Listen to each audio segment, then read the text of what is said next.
कोल्हापूर महानगरपालिकेच्या प्रभाग क्रमांक 20 मध्ये धनश्री कांबळे, धीरज पाटील, मयुरी बोंद्रे, उत्कर्ष शिंदे आणि राजू दिंडोरले हे काँग्रेस प्रणित शिवशाहू आघाडीचे उमेदवार मतदारांकडे कौल मागतायत. या उमेदवारांच्या प्रचारासाठी माजी आमदार ऋतुराज पाटील यांनी सुर्वेनगर, बापूरामनगर, बळवंतनगर आणि जीवबानाना जाधव पार्क परिसरात घरोघरी भेटी देत मतदारांशी संवाद साधला. यावेळी त्यांनी महायुतीनं कोल्हापूरकरांना फक्त आश्वासनं दिली असून प्रत्यक्षात कोणतीही ठोस कामं केली नसल्याचा आरोप केला.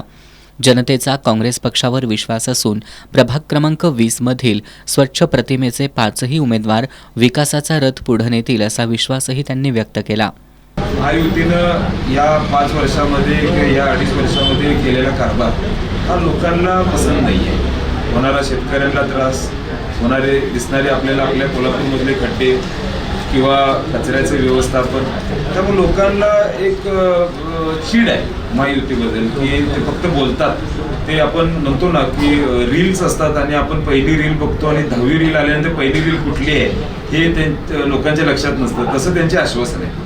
पहिलं काय बोलले आणि शेवट काय बोलले त्यांच्या लक्षात राहत नाही. पण लोकांना हे कळालेलं आहे की एक फसवं सरकार जे नेहमीच लोकांना आश्वासन देतं पण पूर्ण करत नाही असं सरकार आज या राज्यात आहे. त्यामुळे लोकांना काँग्रेस पक्षावर विश्वास आहे आणि स्वच्छ उमेदवार हे आम्ही आमच्या काँग्रेस पक्षाच्या माध्यमातून दिले आहेत आणि टीम वर्क म्हणून. या प्रचार दौऱ्यावेळी भैरू पाटील, नदाफ, महेश पाटील, संतोष सनगर, निखिल पदई, विजय पाटील, विजय गुर्जर, सुनील डवन, राजू दिवशे, आलम शेख, अविनाश साठे यांच्यासह काँग्रेस तसंच शिवशाहू आघाडीचे पदाधिकारी आणि कार्यकर्ते मोठ्या संख्येनं उपस्थित होते.